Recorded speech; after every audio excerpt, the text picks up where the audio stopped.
that eases up, you see, the distrust or the fear. I see. So there was a chance for you to build up a tremendous amount of confidence in this Yes, man. we spent a lot of time together, and then he never told me what he was going to do, anyways. And by the time I realized, I was already too deep into the event to turn back. Now, the heart of the book, at least as far as my reading was concerned, certainly the most fascinating part of the book, has to do with your experiences with what you term non-ordinary reality. And many of these experiences, as you recount them, have a great deal of cogency to them. That is, they are experiences that seem to come very close to demonstrating the validity of practices like divination. And then on the other hand, you have experiences that at the time seem to have been tremendously vivid experiences of flight and of being transformed into various animal forms. And often you suggest a sense of some ultimate revelation taking place. What sense do you make of these experiences now as you look back on them all? What seems to have been valid about them, and how was Don Juan, do you feel, able to seem to control or predict what these experiences would be? Well, and as far as making sense out of them, I think as an anthropologist, I could, the way I have done it, I could use them as grounds for set up let's say, a problem in anthropology. But that doesn't mean that I understand them or use them in any way. I could just employ them to construct a system, perhaps. But if I would view them from the point of view of a non-European man, maybe a shaman or perhaps a Yaqui, I think the experiences are, or they are designed to produce the knowledge that reality of consensus is only a very small segment of the total range of what we could feel as real. If we could learn to code reality or stimuli the way a shaman does, perhaps we could elongate our range of what we call real. What do you mean by that? How does a shaman like Don Juan code stimuli? For instance, in the idea that a man could actually turn into a cricket or a mountain lion or a bird is, to me, my personal conclusion, it's a way of intaking a stimuli and readapting it. I suppose the stimuli is there. Anybody who would take an hallucinogenic plant or a chemical produced in the laboratory, I think would experience more or less the same distortion, in quotes, because distortion of reality.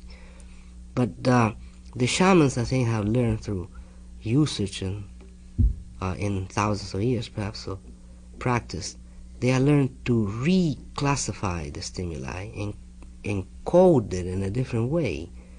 The only way we have to code it is as hallucination, madness. That's our system of codification. Mm-hmm. We cannot conceive that one could turn into a crow, for instance. This was your experience yes, under Don Juan's tutelage. I cannot, as a European, I refuse to believe that one could do it. Mm-hmm. You see that, but it was a tremendously vivid experience when you had it. Well, it was.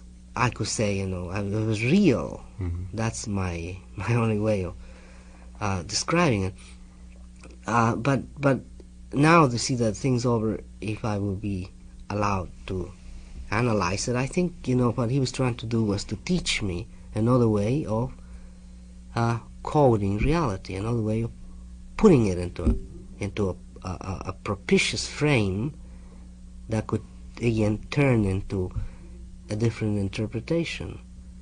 I thought the passage in the book where these very different orientations toward reality that you had and Don Juan had, the point at which it came through, at least most clearly to me, was the point in which you questioned him about your own experience of apparent flight.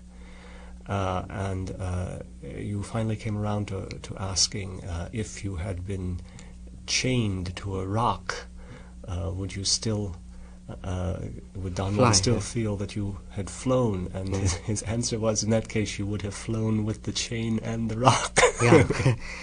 He alludes, that I think what he means, what he meant to say is that one never really changes. You see, as a European, my mind is set, my cognitive units are set in the sense I would admit only a total change.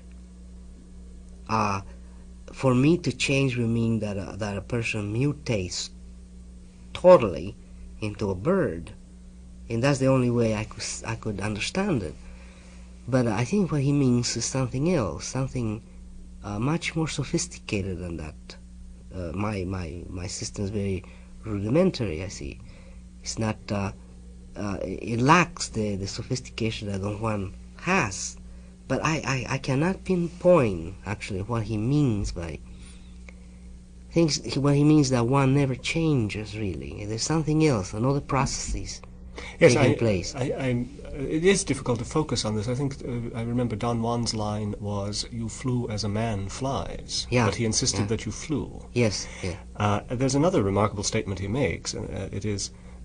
In the discussion of the reality of the episode, he says, that is all there is in reality, what you felt. Yeah. He, this, Don Juan is a very sophisticated thinker, really. It's not easy to